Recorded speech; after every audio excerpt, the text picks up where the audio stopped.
Everyone, welcome to Swati talk show. आज हम बात करने वाले हैं एक ऐसे टॉपिक पर जिसमें स्ट्रगल, सच्चाई और सेक्रीफाइसेस है। आज के हमारे गेस्ट हैं एक पाकिस्तानी जो आज से 10 साल पहले एक नई जिंदगी की शुरुआत करने के लिए दुबई आए थे और वो यहीं पे रह गए। Welcome to Swati talk show. Adnan ji, कैसे हैं आप? मैं अल्हम्दुलिल्लाह ठीक हूँ जी। आप क्या करते हैं यहाँ पे दुबई में? मैं ड्राइवर की जॉब कर रहा हूँ, लेकिन बड़ी स्ट्रगल करके यहाँ तक आया हूँ। कितने साल हो गए आपको दुबई में? मुझे 10 ईयर हो गए हैं यहाँ पे, और बड़ी मुश्किलात देख के मैं आज अल्हम्दुलिल्लाह ड्राइवर की जॉब पे अच्छी जगह पे हूँ। मतलब क्यों छोड़ना पड़ा अपना देश? इसके पीछे तो बहुत ज़्यादा एक रीज़न्स हैं, बट मुझे लगता है सबसे बड़ी रीज़न ये थी कि हमारे पाकिस्तान में आज से 2010 में चले जाएं तो कोई अच्छी जॉब नहीं मिलती थी, पैसे उस तरह के नहीं मिलते थे, और मिडिल क्लास के था मैं, तो बस कमाने के चक्कर में आगे के बड़े आदमी बन के जाएंगे।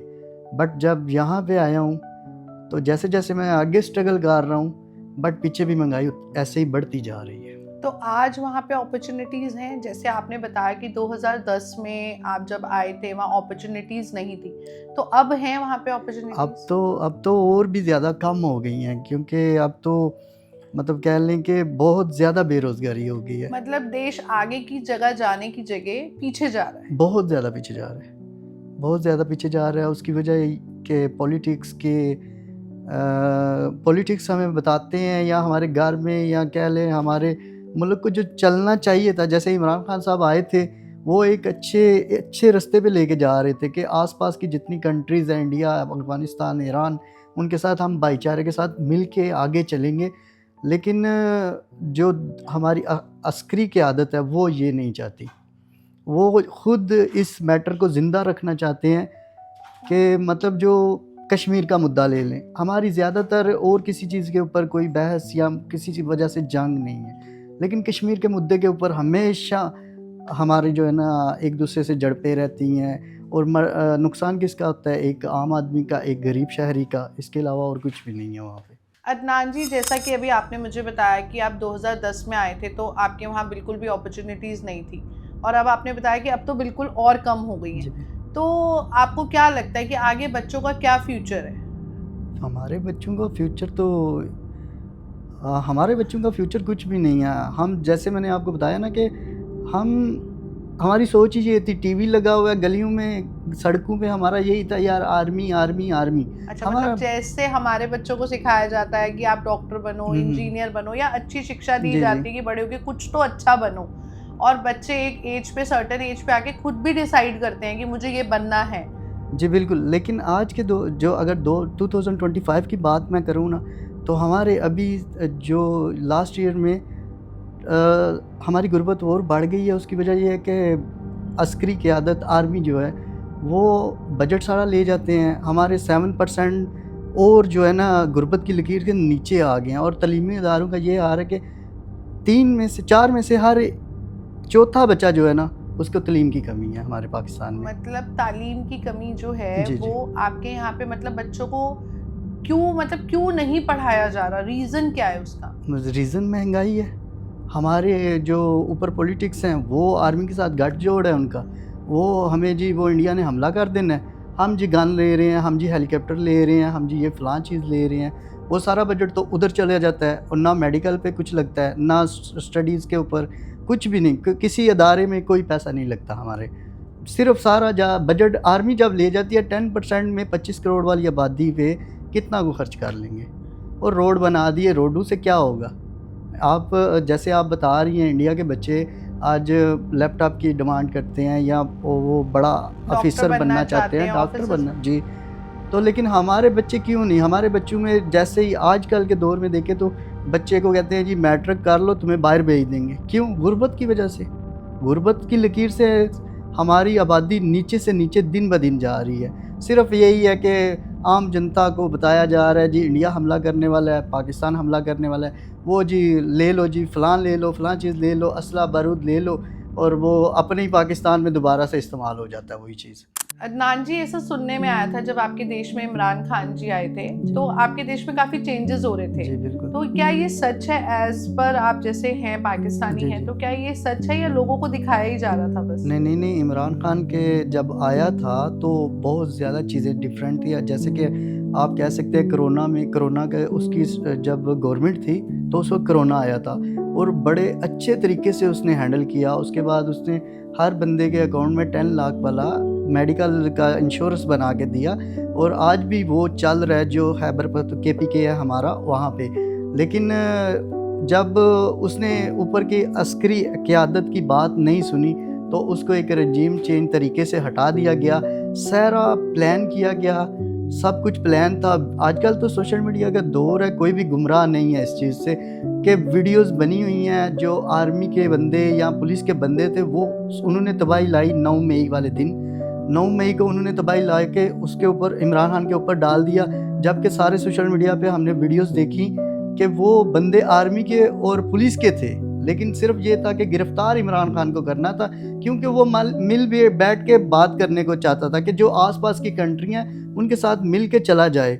लेकिन वो अमेरिका को तो बिल्कुल तस्लीम नहीं करता था। वो ये कह लें आप दहशतगर्द जो हैं कहाँ से आते हैं, ये अमेरिका आता है, ड्रोन अटैक करता है, वहाँ पे वो जो बच जाते हैं वो बाद में जैसे एक फैमिली है उस घर में 5 फर्द है और अमेरिका आके ड्रोन अटैक करेगा तो जो एक बच जाएगा उसने दहशतगर्दी बनना है। उसको इजाज़त कौन दे रहा है? हमारी अस्करी क़यादत दे रही है इजाज़त। इमरान खान के दौर में आज भी गूगल का दौर है, जो भी ये वीडियो देख रहे हैं वो बेशक सर्च करके देख सकते हैं कि एक ड्रोन अटैक नहीं हुआ, क्योंकि इमरान खान ने होने नहीं दिया। और ये सारा जो बलूचिस्तान में आप देख रहे हैं ये मादनियात अमेरिका से हमारी अस्करी क़यादत जो है वो मादनियात का जो है उनके साथ कॉन्ट्रैक्ट करते हैं, वो वहाँ से लेके जाते हैं। और बलोच जो बरादरी है जो उनके ऊपर जुल्म हुए हैं, पहले हमको ये नहीं पता था कि उनके ऊपर जुल्म हो रहे हैं। हम लोग यही समझते थे कि हमारी अस्करी की आदत बहुत अच्छी है, वो सबको साथ मिल के चल रही है। लेकिन जैसे जैसे हम बढ़ रहे हैं हमें पता चल रहा है नहीं यार, उनके साथ तो जुल्म हुआ है बलोचों के साथ। बलोच कह रहे हैं जबकि वो अपना हक मांग रहे हैं। वो कह रहे हैं कि यार आप 100 रुपीज़ के अगर मादनियात लेके जाते हो हमें 50 दे दो, 30 दे दो, 20% कुछ तो हमारी आवाम को दे दो, बलूचिस्तान की जो आवाम है। लेकिन नहीं दिया जा रहा। अस्करी की आदत के जो भी सौदा करती है अमेरिका के साथ उसको मादनियात सारी भेज देती हैं। जो हमारे समुंदर के ऊपर जितने भी काम है वो सारे चाइना ने ख़रीदे हुए हैं। एयरपोर्ट हमारे दुबई के पास है। अदनान जी, मेरा अगला क्वेश्चन है कि ऐसा मैंने देखा है आपके पाकिस्तान में कोई भी प्राइम मिनिस्टर 5 इयर्स कंटिन्यू नहीं रहे हैं और सेम इमरान खान जी के साथ हुआ है, ऐसा क्यों? ऐसा इसके पीछे तो वैसे तो बेसिकली बड़ी लंबी स्टोरी है। मैं एक शॉर्ट सी स्टोरी फ़ातिमा जनात जो हमारे कायदे-आज़म से उनकी सिस्टर की स्टोरी सुनाता हूँ आपको। अय्यूब साहब का दौर था जो आर्मी चीफ़ थे उस वक़्त के। तो जब देखें फ़ातिमा जनाब वो थी जिन्हें कायदे-आज़म ने हमारा मुल्क बनाया था, तो उसकी वारिस भी वही हुई। आर्मी नहीं थी उस वक़्त भी। तो जब फ़ातिमा जना साहब के ऊपर इतनी पाबंदियाँ थी, 2 साल उनको नज़रबंद कर दिया गया, उनके बोलने के ऊपर पाबंदी लगा दी गई कि क्योंकि क्या है जी हमारे मुल्क की सालमियत को ख़तरा है। लेकिन जबकि उनके बोलने से कोई ख़तरा नहीं था, वो हमदर्द थी हमारी। उन्होंने कायद-ए-आज़म के साथ मिल के बड़ी जद्दोजहद की है पाकिस्तान बनाने में। लेकिन आर्मी ने उन जब उस वक़्त तो रेडियो का ज़माना था, टीवी तो चलते नहीं थे, ना मोबाइल था, तो रेडियो के आगे बिठा देते थे, माइक चल नहीं रहे होते थे, माइक बंद होते थे, वो बात कर रही होती थी, अपना बयान कर रही होती थी, ठीक है? उसके बाद उन्होंने सोचा ये तो काम नहीं चला, उन्होंने सोचा कि मैं एक किताब शाया करती हूँ। लेकिन अय्यूब साहब ने किताब में जो पब्लिश करने वाले थे, उनको सबके ऊपर पाबंदी लगा दी कि आपने फ़ातिमा जना की किताब नहीं प्रिंट करनी। जब प्रिंट हो गई किसी न किसी तरीके से, उसमें से जो बयान थे वो निकाल लिए गए, वो सफ़े फाड़ दिए गए, आवाम तक आने नहीं दी। जब फिर भी बात नहीं चली तो फ़ातिमा जना ने बोला कि मैं इलेक्शन लड़ूँगी अय्यूब के खिलाफ। आर्मी चीफ़ था तो उसके खिलाफ उन्होंने इलेक्शन लड़ना था। लेकिन जब इलेक्शन लड़ने की बारी आई तो इन्होंने उसको कुत्ते की बच्ची तक बोल दिया। ये अय्यूब खान के अल्फाज थे उस वक़्त के। तो इमरान खान के साथ भी सेम हुआ है। जितने पॉलिटिक्स इनके साथ चलते हैं हमारी आर्मी के साथ, वो चलते रहते हैं, लेकिन जब उनका काम तमाम हो जाता है वो दूसरे बंदे को आगे ले आते हैं। इमरान खान साहब ने यही बात की थी। सबसे पहले तो उन्होंने ये अमेरिका से डॉलर लेते हैं, लेकिन इमरान खान इस हक़ में नहीं था कि आप डॉलर दो और यहाँ पे हम जैसे तहरीकें हैं तालिबान वगैरह टाइप की, वो नए सिरे से दहशतगर्दी शुरू हो जाए। ड्रोन करते हैं, जब कोई बच जाता है तो वो दहशतगर्द बन जाता है। तो वो डॉलर देते हैं, अटैक करते हैं। इमरान खान इसके हक़ में नहीं था। तो इन्होंने उसको इस चक्कर में उसकी हुकूमत ख़त्म करवाई। इतने डॉलर फेंके गए कि एमएनए, एमपीएस सारे ख़रीदे गए। जो नहीं बिक सका उसको उठा के ले गए और इस हद तक तशद्दुद किया कि एक बाप के सामने बेटी को बिल्कुल बरहन्ना कर दिया गया। अलफ अलफ नंगा कह लें, मतलब साफ लफ्ज़ों में बोलूँ तो। और बेटी के सामने बाप को कर दिया। इस तरह के जुल्म किए तो लोगों ने फिर आके मीडिया के ऊपर बयान भी दिए कि हमें अपनी जान की परवाह नहीं है। जो एमएनए जो वफ़ादार थे इमरान खान के, लेकिन उन्होंने कहा हमारी फैमिलीज़ के लिए हम पीटीआई को अलविदा करते हैं। वो दूसरी पार्टी में हुई और उनके ऊपर जो नई 9 मई वाला केस हुआ, उसमें भी उनको आज़ाद कर दिया गया। और जो उसके साथ आज भी देख लें केपीके से जितने भी मिनिस्टर या एमएनए, एमपीएज़ उनके साथ खड़े हैं इमरान खान के, उनके ऊपर चल रहे हैं केस। शाह महमूद कुरैशी साहब ले लें मुल्तान के, वो इमरान खान साहब के समझ लें कि राइट हैंड है। बट उनका केस ख़त्म हुए 2 से 3 माह हो गए हैं, जेल के अंदर है। अभी तक वो बाहर नहीं आ रही। कौन ताकत है इसके पीछे? अब तो अवाम को भी पता चल गया है कि कौन है इतनी बड़ी ताकत है जो एक पूरे निज़ाम को जकड़े हुई है। तो उसके पीछे साफ सब अब तो हर बंदे को पता चल गया जी आर्मी है। अब आर्मी वाले आके जी कह रहे हैं जी हमें सियासत में ना घसीटें। तो भाई आपको इस बयान की ज़रूरत क्या है? जबकि आपको तो अगर आप न्यूट्रल हैं, आप कहते हैं हम न्यूट्रल हैं, हमारा किसी सियासतदान से कोई तल्लक नहीं है। तो फिर जो हालात बिगड़े हुए हैं, जो कह लें 22 करोड़ आवाम इमरान खान को पसंद करती है, तो आप वो लीडर बाहर लेके आए ना। सिर्फ़ 2 घंटे के लिए बाहर लेके आएँ, आपको पता चल जाएगा अवाम किसके साथ है। मुल्क का बेड़ा गर्क कर दिया सिर्फ़ इसी वजह से कि हमारी बात माननी है, हम रियासत हैं। जबकि आर्मी और कोई भी मिनिस्टर रियासत नहीं, रियासत मेरे जैसा बंदा है। जो मेरे जैसे 25 करोड़ अवाम है, हम रियासत हैं।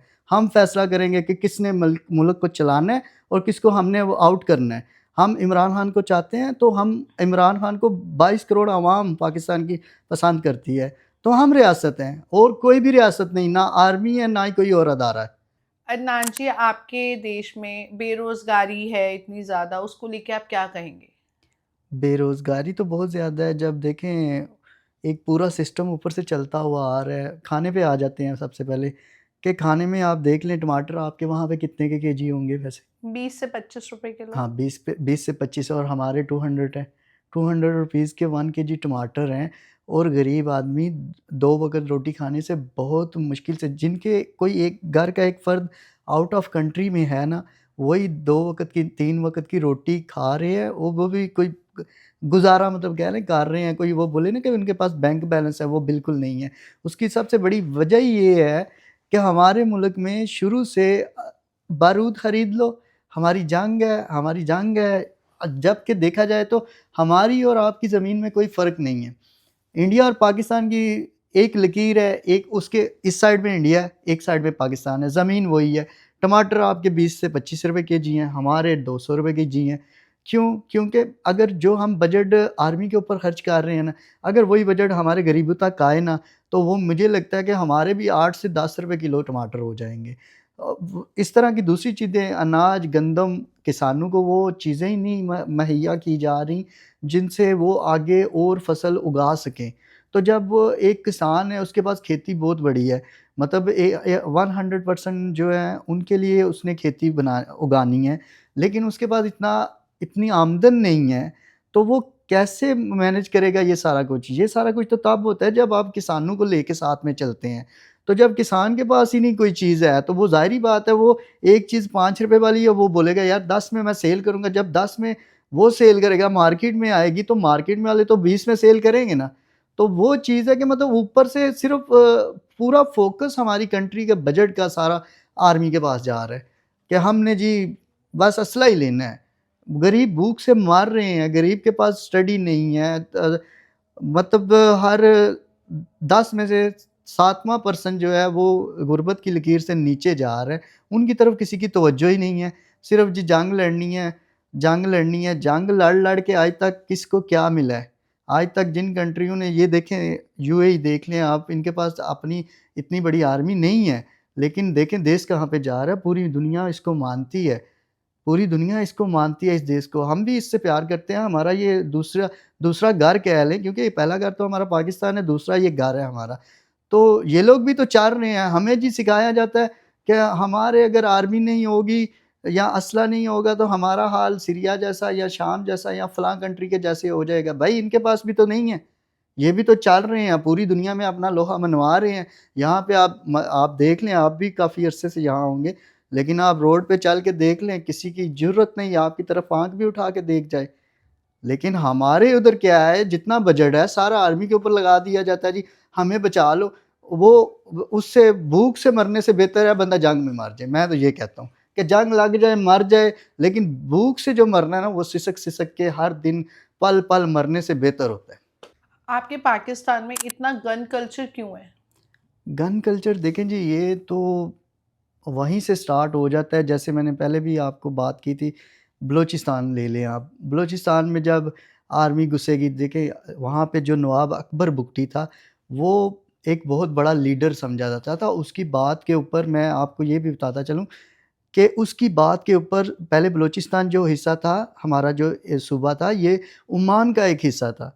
तो उस अकबर बुगटी के कहने के ऊपर एक वोट से बलूचिस्तान पाकिस्तान के साथ मिला था। लेकिन आर्मी ने क्या किया वहाँ पे बेरोज़गारी, वहाँ पे लोगों को मारा है। आज तक लोग लापता हैं। मारंग बलोच साहिबा हैं जो आजकल सोशल मीडिया पे बड़ी मशहूर चल रही हैं। उनके भी अपने घर वाले, उनको पता ही नहीं, किसी को पता ही नहीं। लोग इस्लामाबाद में कुछ दिन पहले एहतजाज के लिए गए हैं, बलूचिस्तान से लेडीज़ गई हैं। तो बारिश हो रही थी और इस्लामाबाद पुलिस उनको आने ही नहीं दे रहे थे। वो कह रहे थे हम पुरअमन एहतजाज कर रहे हैं। जब आप किसी की बेटी या बहन को एक रोड के ऊपर बालों से पकड़ के घसीटोगे, तो उसका भाई या बाप क्या करेगा? वो गन खरीदेगा, वो बोलेगा मैं हुकूमत के खिलाफ हो जाऊँगा, मैं इनसे लड़ूँगा। इसलिए हर कोई, जब कोई आउट ऑफ कंट्री से मीडिया आके पूछता है हमारे पॉलिटिक्स को कि इतनी ज़्यादा गन्स आपकी कंट्री में हैं, तो वो कहते हैं जी सेफ्टी के लिए। जब सेफ्टी के लिए गन है, हर किसी के पास होगी, तो सेफ्टी किस चीज़ से आएगी? मतलब इस तरह करके ये गन कल्चर फैल गया हमारे। अब बलूचिस्तान के बाद अब बारी आ गई है केपीके की। केपीके में अब ऑपरेशन चल रहे हैं। अब वहाँ पे जिसके भाई को या बाप को मार दिया जाएगा, वो बच्चा छोटा, वो क्या करेगा? वो बोलेगा मैं डॉक्टर बनूँगा? कभी भी नहीं बोलेगा। वो बोलेगा मैं टीचर, बोलेगा नहीं, नहीं, नहीं, मैं पहले सबसे अपने बाप का बदला लूँगा। तो वो जैसे ही एक काम करने की तरफ जाएगा, वो पैसा जमा करेगा, वो एक गन खरीदेगा। उसके बाद वो अपने टारगेट जो उसके हैं, जो उसने अपने माइंडसेट किया हुआ है, वो उनको टारगेट करेगा। वहाँ से दहशतगर्दी फैलेगी और गन कल्चर आम हो जाएगा। अदनान जी, जैसे हमारे इंडिया में प्रधानमंत्री जी जब से आए हैं, हमारे इंडिया का इंफ्रास्ट्रक्चर बहुत ज़्यादा अच्छा होता जा रहा है। एजुकेशन के मामले में इंडिया शुरू से ही बहुत अच्छा है। जी। तो क्या आपको ऐसा लगता है कि पाकिस्तान में भी कभी ये सब चीज़ें अच्छी हो सकती हैं? देखिए, जैसे अभी हालात चल रहे हैं तो मुझे दूर-दूर तक नज़र नहीं आ रहा। त हम तकरीबन 30 से 40 साल तक हम इंडिया से पीछे जा रहे हैं, क्योंकि हम आउट ऑफ कंट्री में बैठ के देख रहे होते हैं, हमें पता चल रहा होता है कि कौन किस लेवल पे जा रहा है। तो हम यहाँ पे देखते हैं, तो अभी आप 2025 की दुबई लीग्स में देखेंगे तो इंडिया फर्स्ट कंट्री है जिसकी सबसे ज़्यादा यहाँ पे प्रॉपर्टीज़ हैं, इंडिया के लोगों की। उसकी वजह क्या है? क्योंकि इंडिया एक कंट्री ऐसी है जो एक डायरेक्शन में बिल्कुल सीधे चल रही है। तो उसकी वजह से वो लोगों के पास, उनके पास बजट होता है, वो बजट फिर आउट ऑफ कंट्री ला के यहाँ पे प्रॉपर्टीज़ खरीदते हैं ना। देखें कोई भी एम्प्टी जेब के साथ, एम्प्टी पॉकेट के साथ आप कह लें कि दुबई आके प्रॉपर्टी तो किसी ने नहीं आज तक खरीदी।